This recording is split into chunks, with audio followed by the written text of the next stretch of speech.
మనల్ని కాపాడడానికి వచ్చిన బైకర్స్ లో 13 మంది చనిపోయారు. 5 సీరియస్ గా ఉన్నారు. మిగతా బైకర్స్ భయంలో ఉన్నారు. ఇక మీద మనం పిలిస్తే వస్తారో రారో కూడా తెలియదు. ఆ గేమ్ ఈజ్ ఓవర్. అలర్ట్ గా ఉండండి. గేమ్ అయిపోలేదు, నెక్స్ట్ లెవెల్ కు వెళ్ళబోతుంది. ఆ లెవెల్ బుజ్జితోనే ఆడబోతున్నాం. సరా, బుజ్జికి ఒక్క నిమిషం కూడా వాళ్ళమ్మ గుర్తుకు రాకూడదు. అది నీ బాధ్యత. ఒక్క నిమిషం.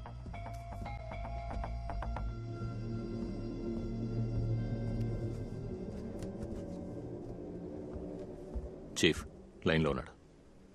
శివ, ఇంకో వారంలో 1 టన్ డ్రగ్ మన చేతికి వస్తుంది.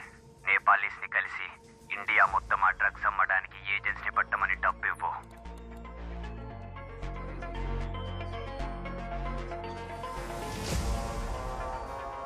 శివ పంపించారు. ఇదే మొత్తం ఉన్న అన్ని డ్రగ్ డీలర్స్ నుంచి అడ్వాన్స్ తీసుకోమని చెప్పారు. ఓకే.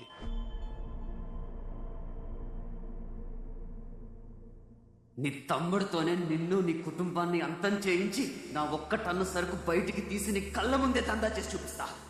సార్, మీరు కమిషనర్తో మాట్లాడితే వాడిని వెతకడానికి ఒక స్పెషల్ టీం ఫామ్ చేయొచ్చు సార్. మనం వెతుక్కుంటూ వెళితే వాడు చోట్లు మారుస్తూ ఉంటాడు. వాడే మనల్ని వెతుక్కుంటూ వచ్చేలా చేయాలి.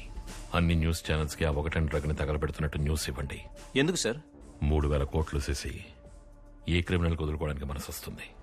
తగలెడుతున్నామని తెలిస్తే వాడే బయటకు వస్తాడు. ట్రెషరీలో ఉంచబడిన 1 టన్ మాదక ద్రవ్యాలను భద్రతా కారణాల కోసం తగలబెట్టాలని పోలీసు శాఖ నిర్ణయించింది. ఎలాగైనా సరే ఆ 1 టన్ సరుకు తగలబట్టకుండా ఆపు. నాకు ఆ సరుకు కావాలి. అది ట్రెజరీలో ఉంది, బయటకు తీలేం. తీస్తా. ఇంకో వారం రోజుల్లో సిటీకి వచ్చి దాన్ని బయటికి తీస్తా. అందుకు నాకు నీ హెల్ప్ కావాలి. నీ షేర్ 300 కోట్లు అని చెప్పాను, ఇప్పుడు డబుల్. సరే. ఎవరిని అడిగి డ్రగ్స్ తగలబెట్టేస్తామని న్యూస్ ఇచ్చావు? కేసు అయ్యేంత వరకు డ్రగ్స్ మీద చెయ్యే పెట్టకూడదు. సార్, దాన్ని తగలబెట్టడమే బెటర్. ఇదిగో, ఇప్పుడు నువ్వు ఒట్టి ఇన్స్పెక్టర్వే, బయటికి పో. నువ్వేం చేయాలో కొత్త ఏసీతో చెప్పాను, బయలుదేరు. Yes sir. డ్రగ్ తగలబెట్టబోతున్నామని అబద్ధపు న్యూస్ ఇచ్చినందుకు ఎందుకు సూర్య రాజారాం టెన్షన్ అవుతున్నా? తెలియదు సార్. డౌట్ గా ఉంది. వాళ్ళ ఫుల్ డీటెయిల్స్ కావాలి. Yes sir.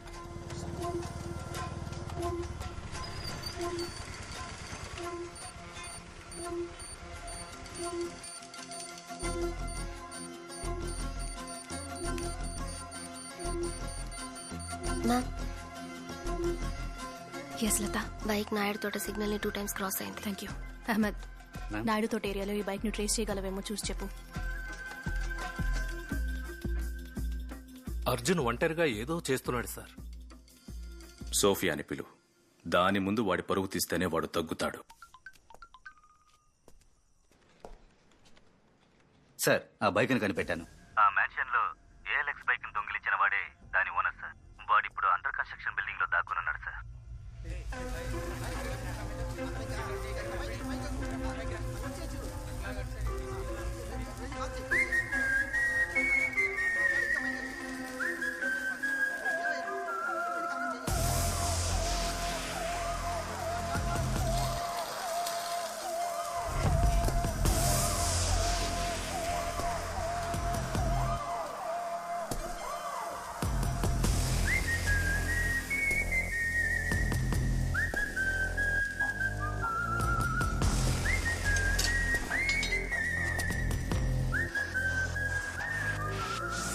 వాడిని నరికి డబ్బాలో పడేయండి రా.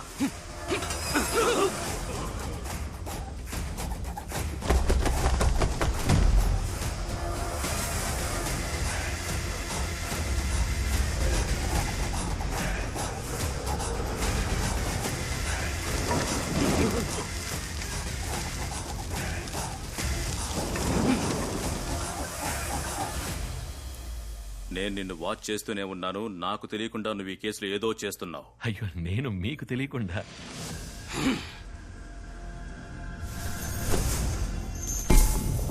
ఈసారి ఉద్యోగం పీకేస్తాను.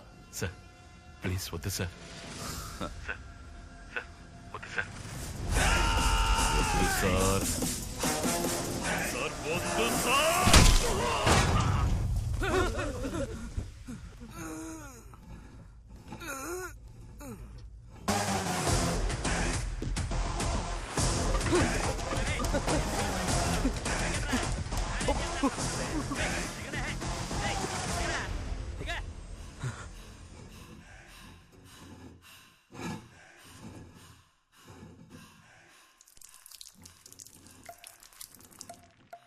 ఏంటయ్యా సౌండ్? ఒక డాగ్ నన్ను టార్చర్ పెడుతున్నాడు సార్. వాడినొక్కడి పీకేను సైలెంట్ అయ్యాడు. మీరు చెప్పండి సార్.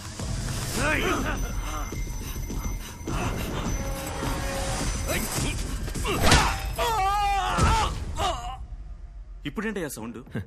ఇది ఇంకో డాగ్ సార్. ఇకపై నన్ను టార్చర్ పెట్టే అన్ని డాగ్స్ కి సరే, నేను మళ్ళీ కాల్ చేస్తాను.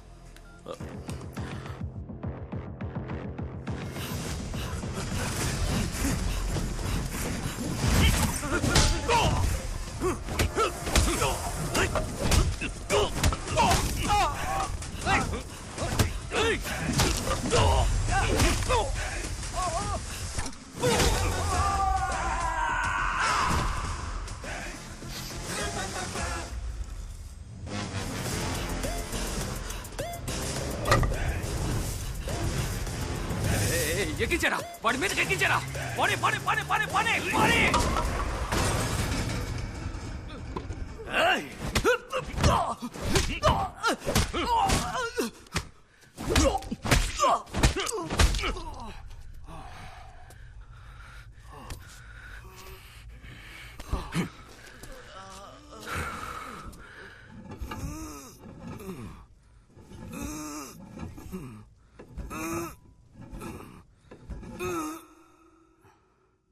గ్యాంగ్ లీడర్ ఎక్కడున్నాడు?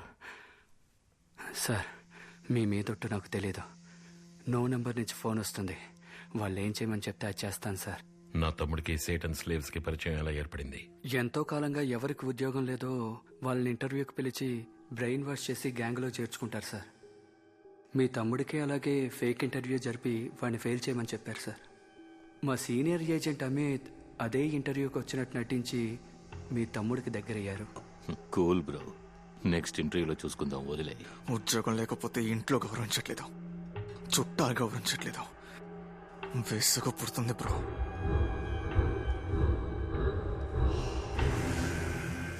ఆ తరువాత అమిత్ మీ తమ్ముడికి గ్యాంగ్ లీడర్ని ఇంట్రడ్యూస్ చేశారు. జాయిన్ కొడతావా bro? Just right bro, it's a ticket to Paradise.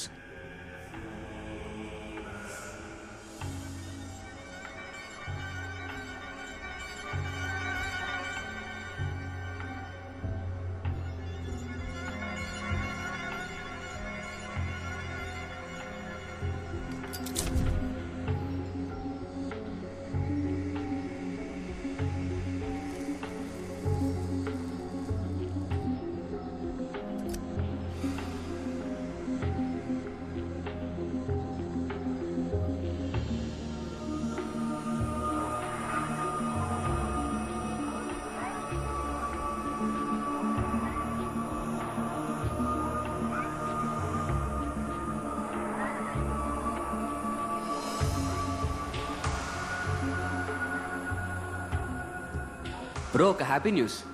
మీ అన్న అసిస్టెంట్ కమిషనర్ అంట కదా? అవును. ఆయన రికమెండేషన్ లెటర్ ఇస్తే మా ఫ్రెండ్ కంపెనీలో ₹1,00,000 జీతానికి ఉద్యోగం రెడీ. ఓ లెటరే కదా, ఇవ్వరా? వద్దమ్మా. బుజ్జి, ఏపీలో ఉన్న పిచ్చగాళ్లలో 410 మంది ఇంజనీరింగ్ చదివారంట. మీ అన్నయ్య గనక లేకపోతే నువ్వు 411వ వాడి అయి ఉంటావు.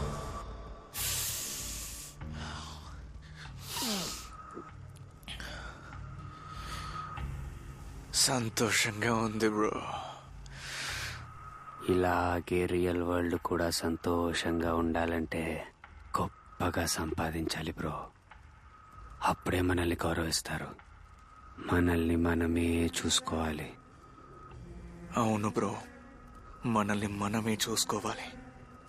కుటుంబం రాదు, చుట్టాలు రారు, మనల్ని మనమే చూసుకోవాలి.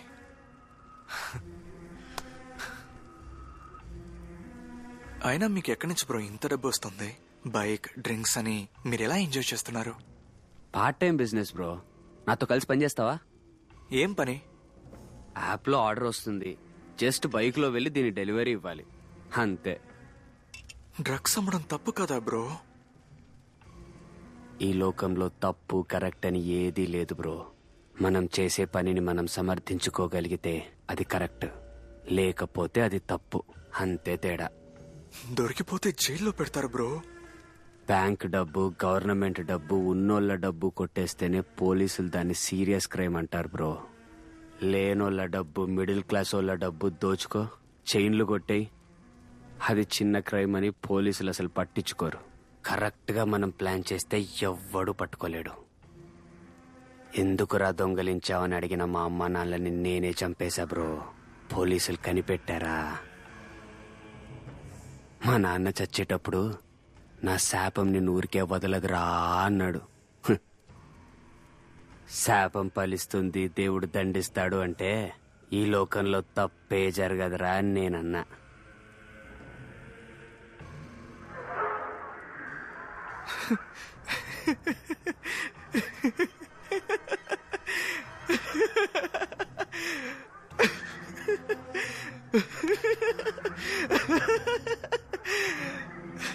దేవుడు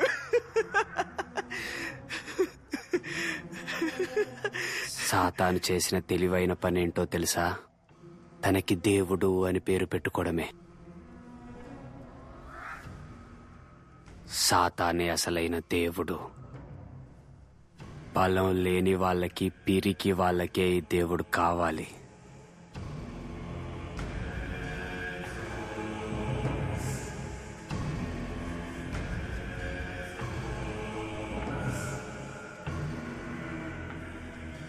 welcome to the world of Satan slaves bro. మీ తమ్ముడిని మీట్ అయిన అతనే గ్యాంగ్ లీడర్ అని మీరు న్యూస్ లో చెప్పిన తర్వాతే సార్ మాకు తెలిసిందే. నాలా ఎంతో మంది ఏజెంట్లు ఉన్నారు సార్. ఒక్కో ఏజెంట్ కింద 25 నుంచి 30 మంది కుర్రాళ్ళు ఉన్నారు సార్. ఈ ఏజెంట్లందరం ఓ గ్రాఫిటీ ద్వారానే కనెక్ట్ అవుతాం సార్. ఏఎల్ఎక్స్ లో కొన్న బైక్స్ ఏం చేస్తారు? పెందుర్తి క్వారీలో పడేస్తాం సార్.